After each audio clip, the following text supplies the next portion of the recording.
this last 1 week in a very popular yet very simple but fully loaded prayer, a prayer which is compiled by, we are all called as Gaudiya Vaishnavas, we are called as Rupanugas, as the followers of Srila Rupa Goswami, a great acharya in this tradition. And he has personally compiled this prayer in glorification of Sri Chaitanya Mahaprabhu. So let's recite this prayer. Namo Mahavadanyaya Krishna Prema Pradayate Krishnaya Krishna Chaitanya Namne Gauratvishe Namaha. Namo Mahavadanyaya Krishna Prema Pradayate Krishnaya Krishna Chaitanya Namne Gauratvishe Namaha.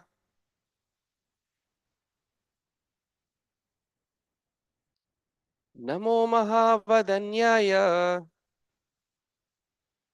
Krishna Prema Pradayate Krishnaya Krishna Chaitanya Namne Gauratvishe Namaha. Namo Mahavadanyaya Krishna Prema Pradayate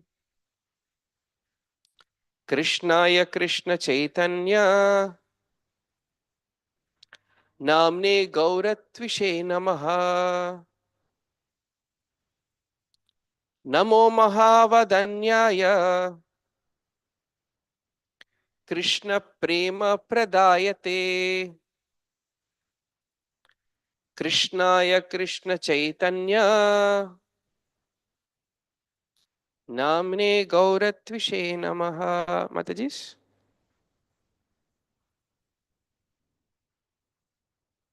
Namo Mahavadanyaya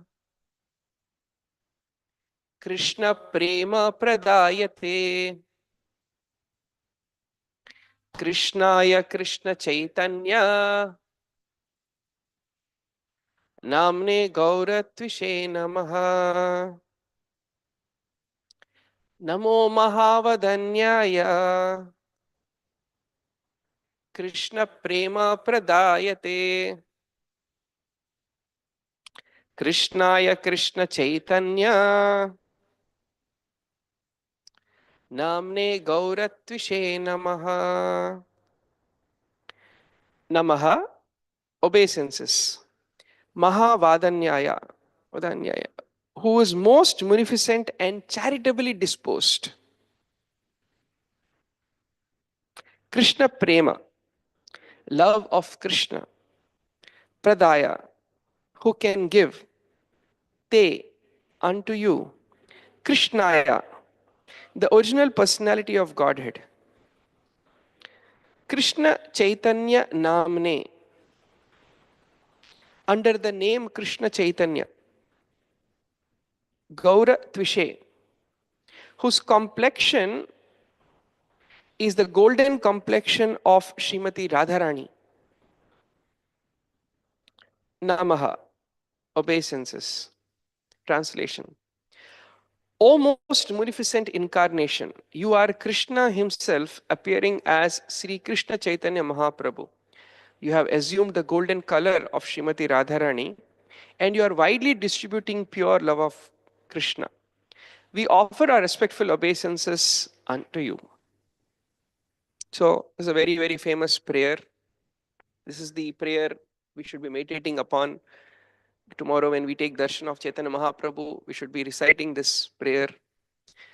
So, this in this one prayer, the essence of the life and teachings and the purpose of Sri Chaitanya Mahaprabhu are covered.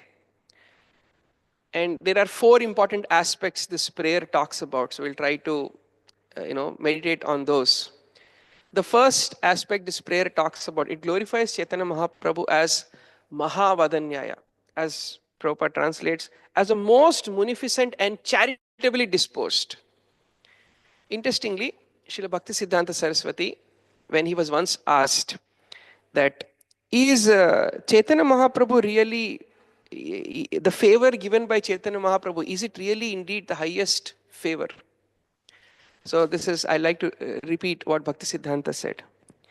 He says, there has never been or will there ever be better benefactors than Mahaprabhu and his devotees. No other type of human welfare work can compare. All other all others simply perform a great disservice to humanity. Because if you think about it, from a worldly perspective, any service cannot come without a disservice, right? Because that's the nature of this material world. Because if you want to favor one country, you are doing disservice to another country, right? If you are, in fact, Bhakti Siddhanta gives this example that, a person who's traveling on the road, you offer them a horse cart. That time they were horse carts, right? You think you are offering favor to that person, but you are doing disservice to the horse. You double the load suddenly, right? So from a worldly perspective, no service can come without causing inconvenience to others, right? So, and we were discussing in our Gita course also that how, unless you bring in the concept of soul and bring in that spiritual perspective, there can never be the concept of true compassion. Because the ultimate benefactor is the soul. And therefore, there cannot be any better form of service or expression of compassion than acting or helping at the level of the soul. So that way, you cannot offer any better form of service than spiritual service. But then you may question, okay, if spiritual service and offering or protecting the soul is indeed the greatest service, isn't it little exaggeration to say Mahavadanyaya, the greatest service? I mean, Lord has so many incarnations. He came as Varaha, Rama, Krishna.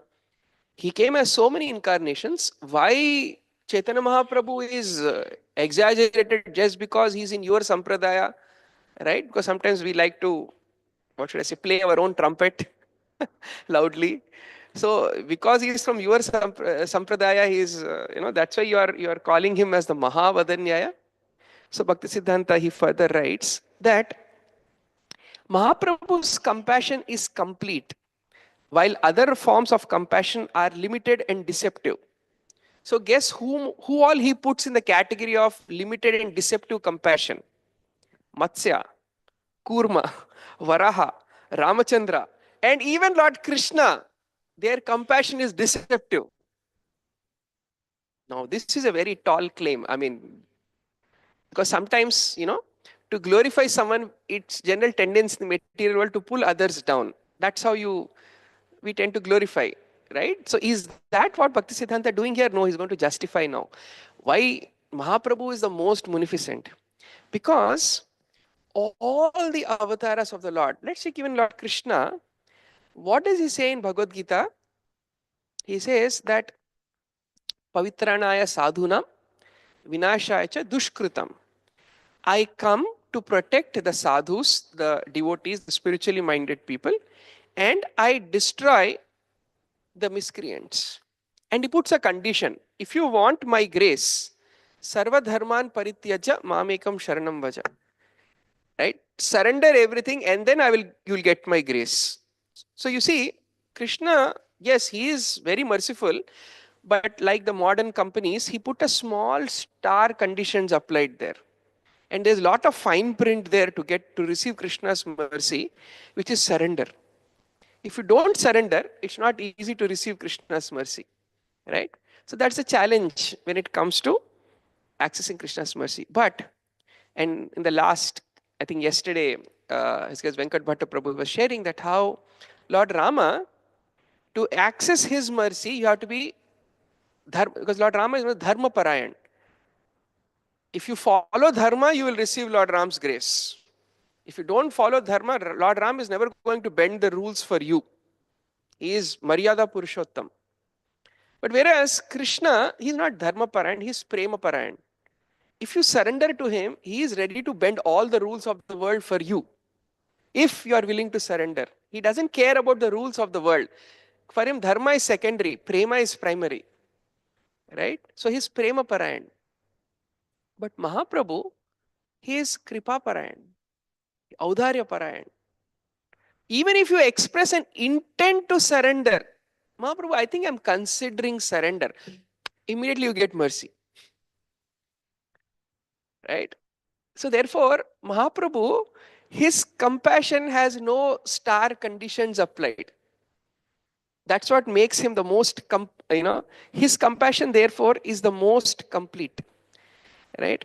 And and therefore you see in the life and pastimes of Chaitanya Mahaprabhu, whom all did he show? And you can add at this point that, can you think of any examples of the devotees whom Mahaprabhu showered unlimited mercy?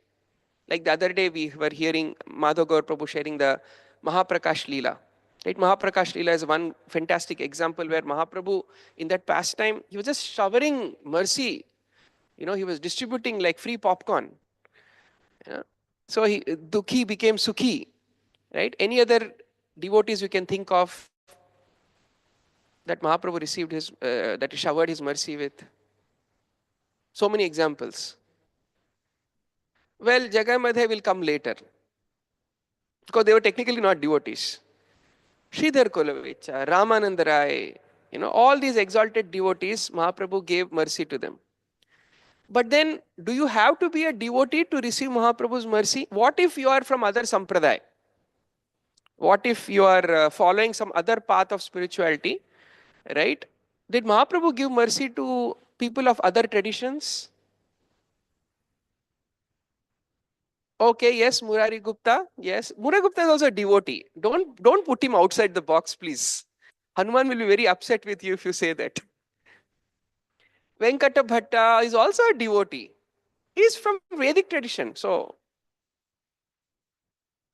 the Pathans, right? Mahaprabhu gave mercy. So when he was during his travels, he encounters a Pathan army, right? To Chand Kazi, he gave mercy, right? And in South India, he gave mercy to the Buddhists. We know that famous episode, right? They were trying to somehow corrupt Mahaprabhu by giving him contaminated food. But suddenly at that point, this giant Garuda in the form of an eagle, he came, he took that entire plate and threw it literally on the head of the Buddhist clan, and he fainted. And immediately Mahaprabhu, he gave mercy to all the disciples of this Buddhist, and they all started chanting. The love of God immediately sprung from the Nirvishesha, from the voidistic conception. Suddenly, in an instant, the highest joy of love of Godhead, the personal understanding of the absolute truth, and that love of God got revealed. So we know this whole episode. He gave mercy to the Buddhists also. But what about those who are envious? Okay, at least Mohammedans, Buddhists, they are following something. There's some connection to transcendence they have. But what about outright atheists and envious people? Did Mahaprabhu give mercy to such people? Amogha, Jagai Madhai, right? So you see, therefore, if you look at the life and pastimes of Chaitanya Mahaprabhu, if there is any one person who really deserves to have this title of Mahavadanyaya, it is only Sri Chaitanya Mahaprabhu. Right? And more so, in the Adi Lila 7th chapter, it says that when Mahaprabhu started the Sankirtan movement, there were few people who very expertly were escaping from Mahaprabhu's shower of mercy. Who were they? Mayavadi Karma Nishta Kutarka Gana Nindaka Pashandiyata Paduya Adhama Sei Saba Mahadaksha Dhanyapalaila Sevanyate Sabare Chunite Narila. The impersonalists, the fruitive workers, the false logicians, the blasphemers, the non-devotees, and the lowest among the student community who got so absorbed in all the twisted logic. They were very expert in avoiding Mahaprabhu's Sankirtan movement. And therefore, the Krishna consciousness movement could not touch them. So what did Mahaprabhu do? I mean, this one act should sell the deal for us. This one thing that Mahaprabhu did next should really entitle him as, if anybody is entitled as Mahavadanyaya, this one act is. What did Mahaprabhu do to capture all of them? He took sannyas. He saw these people, the only way I can draw respect out of them and at least open their ear to my message is when I take sannyas, at least out of some cultural respect, they will bow down to me and pay heed to what I'm trying to say. Because otherwise they were completely shut. Right? Because when your heart is closed, your ears are already closed. So when your heart is closed, how can you, even if, sometimes Prabhupada gives this example when atheists claim, where is God? Where is God? So if you go hide inside a dark room and complain, where is sun? Where is sun? Right? It's your foolishness. So these categories, the 6 categories that Kaviraj Goswami mentions, they were hiding in the darkness. And the benediction rays of Chaitanya Mahaprabhu, they were evading that. So Mahaprabhu came with this brilliant idea, let me take sannyas, at least out of some cultural respect, they will bow down to me, and that is enough. That he just saw that and said, okay, now congratulations. Right? So like that. So when I think elsewhere we were in one of my previous classes, I was sharing this, how if you really want to understand the munificence of Chaitanya Mahaprabhu, right? So if spirituality is like an exam, Lord Ram says only if you get 100% marks, I will accept you, right? And then Lord Krishna is not so strict, Are thoda first class aa gaya, 60% aa gaya, that's enough. I will take you, don't worry, right? But Mahaprabhu pushes the benchmark even more. Mahaprabhu says, Arey, just pass, man. Just 35%. Get the bare minimum marks. You just cross that little threshold, 35, and then, I will accept you. Of course, Nityananda Prabhu takes it one step further. He said, just come to the exam, I will take care of the rest. That is Nityananda Prabhu's mercy, but for another day. Right? So, even to save the condition, therefore, Bhakti Siddhanta, in a very interesting way, he says, Chaitanya Mahaprabhu has come to open schools and hospitals. If you understand the paradox in the statement, at the time when Bhaktisiddhanta Saraswati was preaching, there was one very other popular spiritual organization in India who was famous for opening charity organizations and so on, right? So, and they got following because of their charity organizations. They, mainly schools and hospitals was their forte. So Bhaktisiddhanta, he always condemned this because this is, as we discussed earlier, this is superficial compassion, right? So then why is he talking about opening schools and hospitals? Because Mahaprabhu and his followers and the entire Chaitanya Mahaprabhu's movement is about opening schools for the mind and hospitals for the soul. The corrupted mind needs some training. Therefore, Prabhupada would always say, our ISKCON temples are like educational institutions. They are not just some temples where, all the puja vidhi, I mean, all that happens, but that's not the main purpose. He always saw these are educational centers where people come to learn. In fact, the very idea of having temples were the place where, not just priests would gather. What is the Sanskritam word for a priest? Or Hindi word that we commonly use for a priest? Pandit. Pandit in the true sense used to live in temple, means scholars. It was a place where all the scholars would reside in one place, and so much of Shastra Manthan would happen, and they would present these teachings. So temples were always places of education and to heal the wounded soul. Which, because why is the soul wounded? So many kicks, so many, kicks Maya has been giving them lifetime after lifetime, that the soul is right now in such a distressed state. So this our Mahaprabhu's movement is like it's opening schools and hospitals for the mind and the soul. Therefore, there cannot be anybody more munificent than saving humanity. That's why Mahavadanyaya is the most apt title to be given to Sri Chaitanya Mahaprabhu. Then the second aspect we will see is Krishna Prema Pradayate.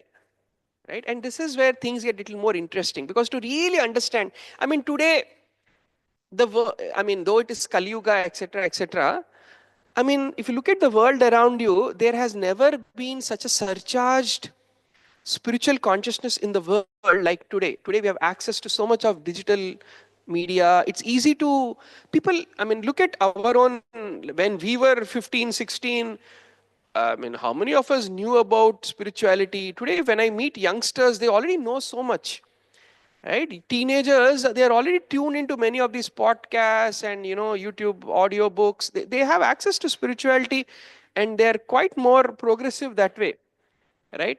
So in today's context, to talk about spirituality is not even like a taboo, which was what perhaps when we were growing up. So you can see the society is quite progressive.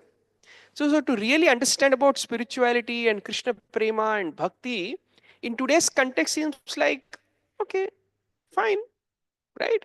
But if you really understand the situation in Bengal, the situation in India, at the time when Chaitanya Mahaprabhu came, Chaitanya Mahaprabhu appeared in 15th century, but if you go a little back, the social, religious, cultural, historical context, when you bring in, what Mahaprabhu did was nothing short of a miracle.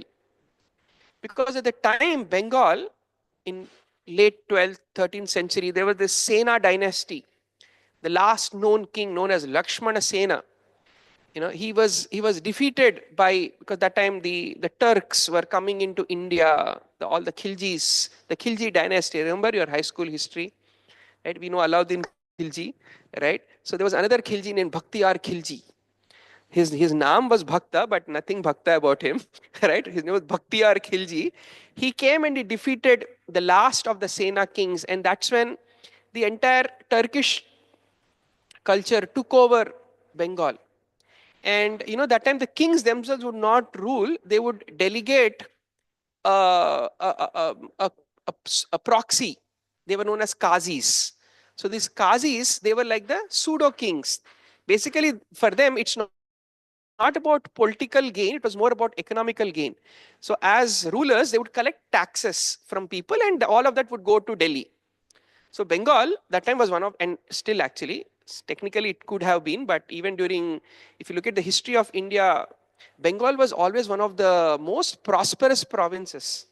In fact, why the East India Company went to Bengal was that, because the confluence of that time Navadvip, the confluence of Ganga and Jalangi, and that whole extending to Bangladesh, that whole Brahmaputra Ganga confluence, it was one of the most fertile lands, and it was a thriving business center that time. So whoever wanted to make money would come and capture that province, right? So that way, once the Turkish invasions happened, the entire local culture was lost. And added to that, even the Vedic understanding was lost. And there was this one great scholar named Gangesh Upadhyaya, who that time, he introduced a very new concept of logic. It's called as Navya Nyaya. Even today, this Navya Nyaya books are available in the market. You can read about that. Navya Nyaya. He was of this new, it's called Neo Nyaya, Neo Logic. In the 6 systems of Vedic philosophy, you have Nyaya, Vaisheshika, Sankhya, so on. But this is a new system of logic that he started, and Mithila was like the hub of this Nyaya philosophy, Navya Nyaya philosophy. And that time, that was like the in thing, like what AI is today, perhaps. Everybody wants to learn AI, right? Navya Nyaya was the in thing that time. So one great scholar from Navadvip, his name was Vasudeva Sarvabhauma. He went all the way to Mithila, mastered the entire Navya Nyaya. But that time, just like how most developed countries today are, they don't want to share the proprietary knowledge. I mean, can you imagine, will OpenAI guys, will they release the source code for ChatGPT? They're not going to, because it's their money minting source. So that kind of proprietary mentality also was there among the followers of Navya Nyaya. They said, we will never give you our books. You can't even make a copy of our book. right? That time copies means writing on Talapatra. I said, we'll not even share the copies. So this great scholar, Vasudev Sarvabhauma, what he did, oh, you'll not give me the book? No problem. I will memorize the whole book. So there was this very special book called as Tattva Chudamani, and Sarvabhauma, who eventually later became Sarvabhauma Bhattacharya, he was awarded that title. He memorized the whole book, came to Navadvip and started the school of Navyanyaya. And that time, entire Navadvip became like this big hub for this logic. And slowly, influenced by this logic, slowly the understanding of pure devotion was lost. And there was so much nonsense going on in the name of religion and spirituality. That time Navadvip slowly became the hub of, remember, it was materially prosperous, and it was also the, because that time, prior to the spread of Vedanta philosophy by Shankara in the late 8th century, prior to that, a lot of Buddhism was the main philosophical system in India. And in the Buddhist philosophy also, there's a special kind of Buddhist philosophy which involved a lot of Tantra practices. So a lot of vestiges of that Buddhist Tantra were also prevalent in Bengal that time. So it's like a complete hodgepodge system going on. And under the name of this Buddhist Tantra, people used to worship forms of the goddess like Vasuli and Aparijita. These are Buddhist divine feminine forms, and the equivalent in the Vedic culture would be Chandi. So Chandi worship was very prevalent, and with Chandi worship, naturally animal sacrifice was going on, liquor consumption was going on. All of this was the name of religion that time. This was spirituality that time in Bengal. And under the name of Panchopasana, the worship of these 5 primary, even the Vedic followers, what they would do, they would erect these. So the background of the Panchopasana is, inherent to the Panchopasana philosophy is that how the absolute truth is cannot be comprehended by our senses, is this one big gigantic impersonal reality. But because the senses cannot perceive something impersonal, I need something tangible to perceive. So the Panchopasakas, what they would do, they would create temporary forms made of clay or hay, and they would worship them for a few days and then immerse them in the river. Sounds familiar? Right?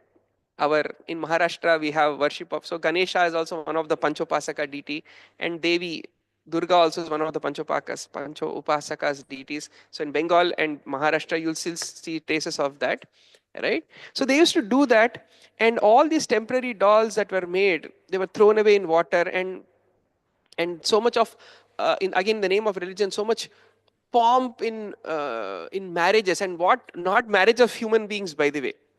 They used to conduct marriages for cats and monkeys and all kinds of animals, and huge celebrations. Lot of money was being spent, and that was spirituality that time.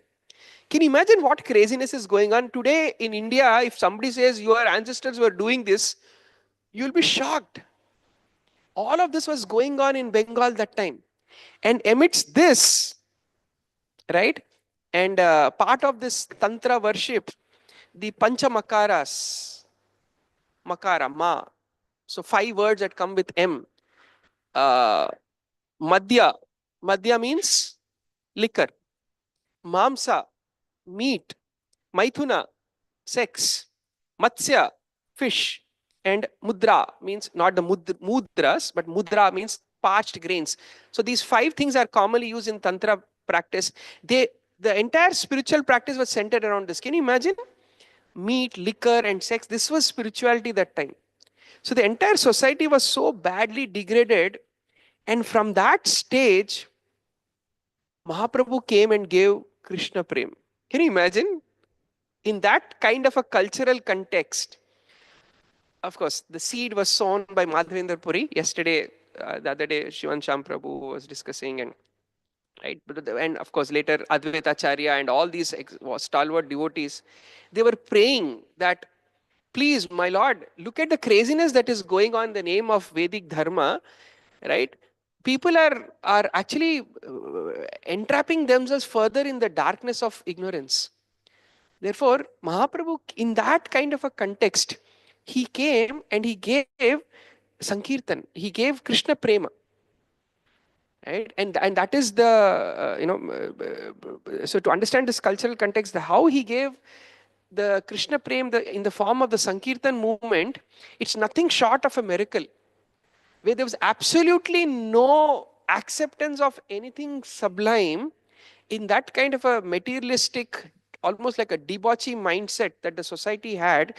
In that context, Mahaprabhu gave Krishna Prem. So therefore, Krishna Prema Pradayate is a very, very apt or a very important description when you're talking about understanding the glories of Sri Chaitanya Mahaprabhu.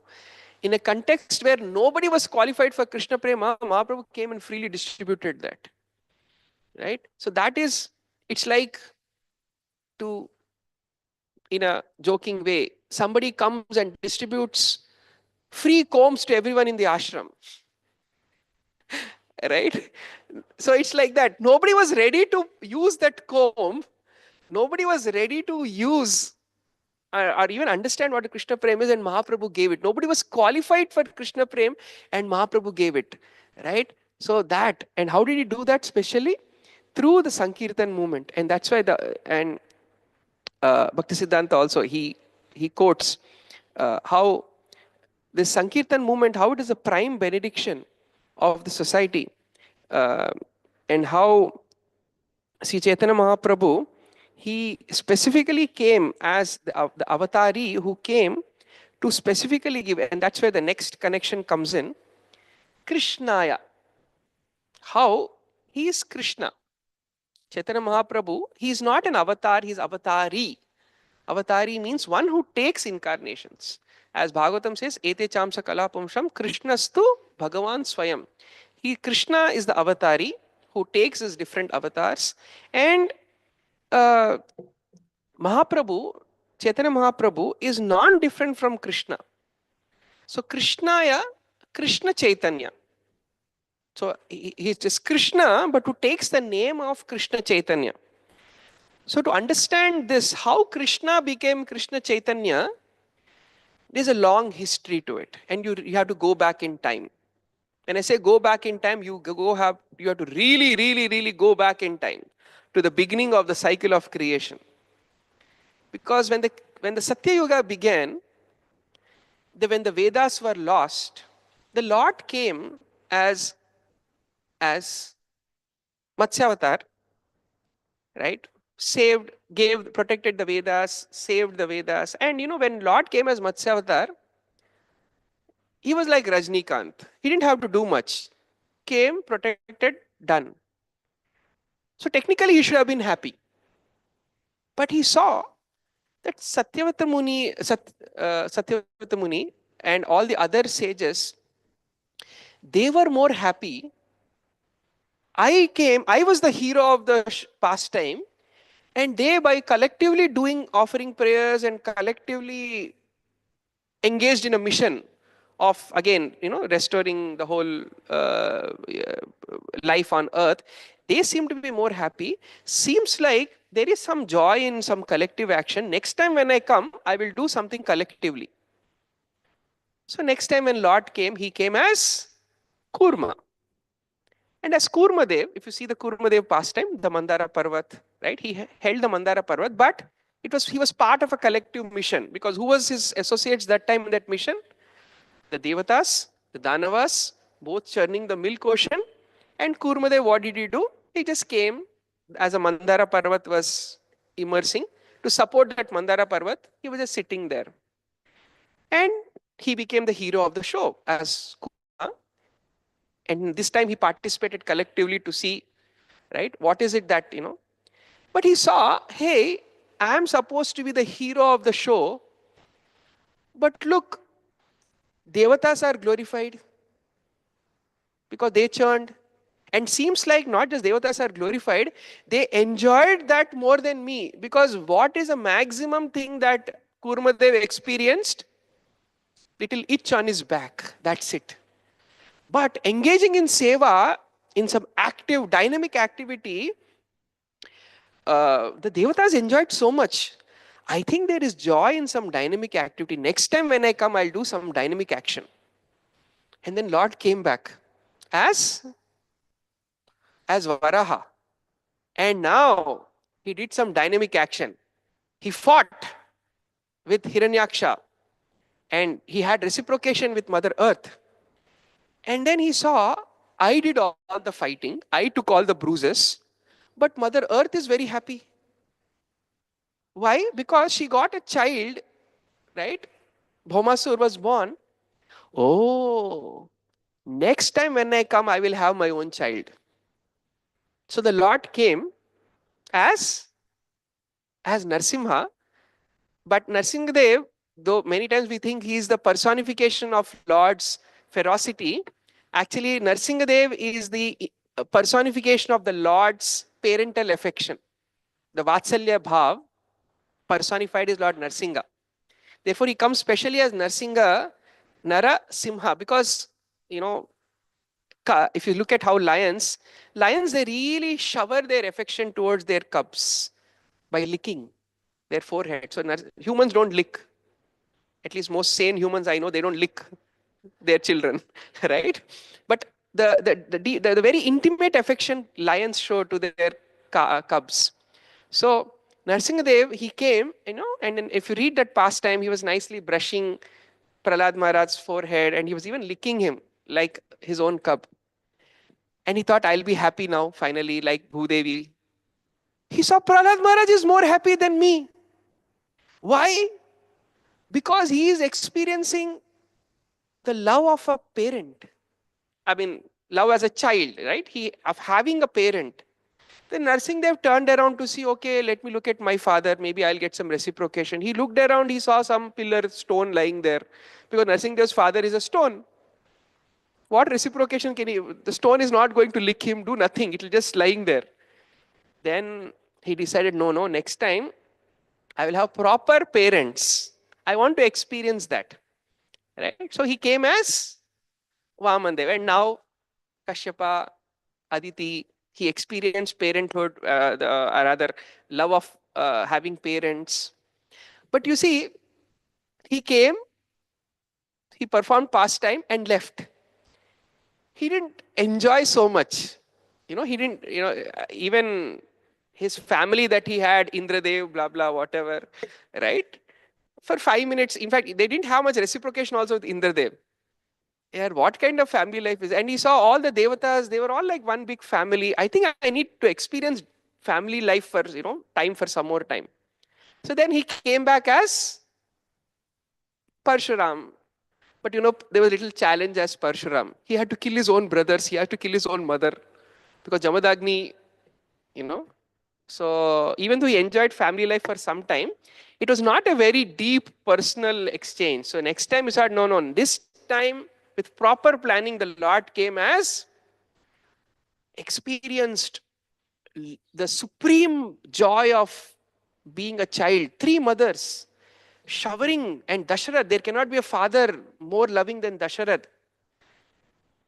But one day Lord Ram, he asked Lakshman, let's play. Let's play tug of war. You stand that side, I'll be this side, let's play tug of war. Lakshman immediately said, my brother, how can I be against you? I can never be on the side against you. Are ye kya hai? I want to enjoy some fight with my brothers, with my associates. You guys are always in this mood of reverence. Hanuman, always in reverence. Vanar Sena, always in reverence. Sugriva, always in reverence. Vibhishan, always in reverence. I am bored of this reverence. I want some friendly banter. Sometimes I want to fight with you guys. Next time I'll come with proper planning this time. And then he comes as Krishna. And he enjoys the best life possible. Nanda, Yashoda, 2 sets of parents, 2 fathers, 2 mothers, full enjoyment as a child. So many Gopas, you know, Gopas, Sridama, they would fight with Krishna. They would say, Madhumangal would steal Krishna's food. Thoroughly, Krishna was enjoying all the joy. He said, yeah, this is it. I finally did it. I am, and Krishna, he's known as Rasika Shekara. He's the master of all rasas. He enjoyed all the rasas until one day Krishna went to the forest in the dead of the night and he played the flute, not just ordinary, the fifth note.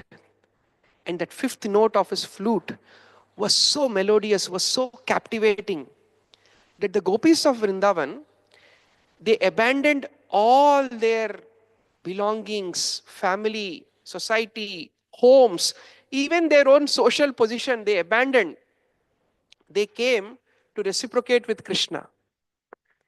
And now Krishna was seeing this. Oh my God, I am supposed to be the enjoyer, Bhoktaram Yagatapasam, but these gopis seem to be enjoying more than me. And Krishna, he promised that ye athamam prapadyante, the way you reciprocate with me, I accordingly reward you back.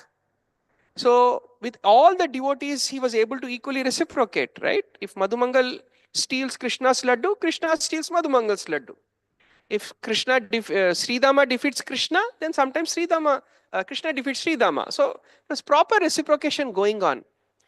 But when it came to the gopis, Krishna was thinking, oh my God, they renounce the whole world for me.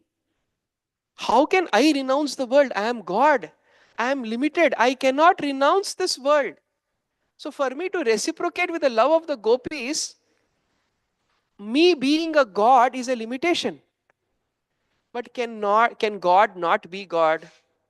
Unfortunately, he's stuck. And Krishna thought, oh no, there is something beyond me also.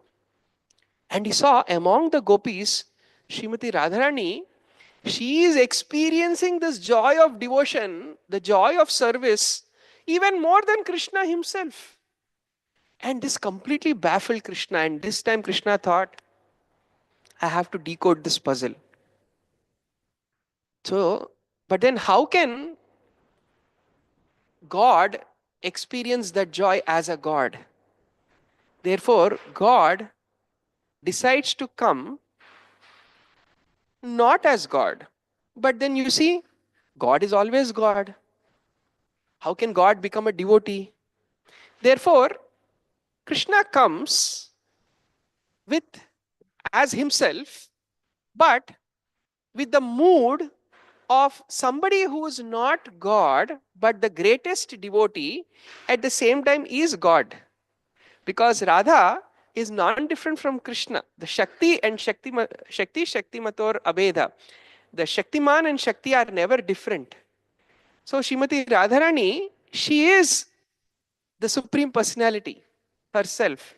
But she is the manifestation of devotion, grace, the divine feminine qualities of the absolute truth. So Krishna decides, let me come this time, but with the mood and complexion of Srimati Radharani. And that's where Krishna comes as Krishna Chaitanya. I come as a devotee, as Krishna Chaitanya, one who is always thinking of Krishna, whose Chaitanya, whose consciousness is filled with Krishna all the time. So Krishna, yeah, he is Krishna, but he is Krishna Chaitanya. Right? And that's where the last line is very, very important. He comes as Gauratvisha. Because God needs training how not to be God. And for that training, how can God cover his godliness? So to cover his godliness, he covers himself with the mood and complexion of Srimati Radharani. Therefore, he is Gauratvisha. Because Krishna, right? Yesterday, Prabhuji was very nicely explaining Krishna Varnam. But Tvisha Akrishnam. Tvacha is Akrishna. Opposite. Right? So this is the mystery behind the appearance of Sri Chaitanya Mahaprabhu, where he is Krishna himself. But he has come to experience the highest. That is Krishna Prema. And not only is he experiencing that Krishna Prema, he is even freely distributing this Krishna Prema. And that's what makes Chaitanya Mahaprabhu, as we were singing in this bhajan before, right? Parama Karuna Paudijana Nitai Gaurachandra. Then Saba Avatara Sar Shiromani. Sab avatar ke sar hai. As you see, when the whole evolution of desire that has been happening in Krishna, its epitome, its perfection comes as Sri Chaitanya Mahaprabhu. And now, everything. Remember what was the first thing Krishna wanted to experience?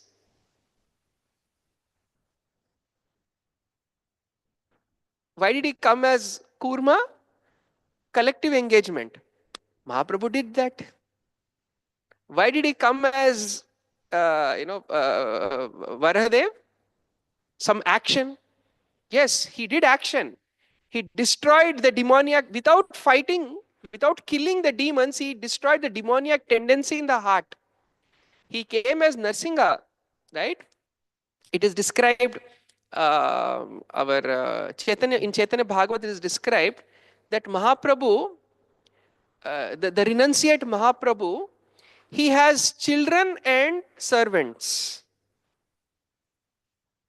How can a sannyasi have children? Servants, we can understand. How does he have children and servants? So Bhaktisiddhanta, the commentary to that, he writes, all the people in the renounced order in the Chaitanya Mahaprabhu's mission are like Mahaprabhu's children. And all the grihasthas, they are like the servants of Chaitanya Mahaprabhu. Right? So Mahaprabhu, he experienced the being a parent. So all the Goswamis, all the people in the renounced order, they are children. So he experienced, as Mahaprabhu's Lila also, he experienced being a parent. And also he experienced being a child. He experienced all the loving associates. And if you see, interestingly, every associate, right? Krishna Varnam Trisha Krishnam, Sa Anga, Upa Anga, Astra, Parshada, everybody came in Mahaprabhu's Leela. It's, when Lord Ram comes, he has his associates. Lord Varaha comes, he has associates. Lord Vaman comes, he has his associates. But in Mahaprabhu's Leela, you will see everybody is there. Brihaspati is there. Who is Brihaspati? Sarvabhaum Bhattacharya. Hanuman is there. Who is Hanuman? Murari Gupta. Right? So every associate from every Leela, everybody has come together. Right? It's like the last scene in any stage theater, all the characters in the ensemble, they all come together. And there's one big grand crescendo. That is a Sankirtan movement, the Prem Sankirtan. And that is what Mahaprabhu is giving. Therefore, Yagye Sankirtana Praye. Yajanti iha sumedasa. So only the wise, the intelligent people, sumedasa, intelligent people can understand the mystery behind Sri Chaitanya Mahaprabhu and the Sankirtan movement. So this should be our meditation, because tomorrow is the appearance day, and it should be our meditation that how we are so fortunate that even though we are not intelligent, we are in the movement of the intelligent people. Right? Because the causeless mercy of Srila Prabhupada and his, and his wonderful teachings, that we are able to access the entire Kali Yuga, the whole world is able to access this secret message of Sri Chaitanya Mahaprabhu. Like that. So these are a few thoughts which I wanted to share. We have 4 minutes. Any quick comments? Any questions? Anybody likes to add? All right. So thank you so much. Shri Chaitanya Charitamrita की जय, श्री चैतन्य महाप्रभु आविर्भाव दिवस की जय, श्री प्रभुपाद की जय, अनंत कोटि वैष्णव वृंद की जय, श्री हरिनाम संकीर्तन यज्ञ की जय, निताय गौर प्रेमानंदे, हरि हरि बोल, हरे Krishna. No, not. It's not. By the way, it's not my speculation. It is from writings of His Holiness Gaur Govind Swami Maharaj. He explains this.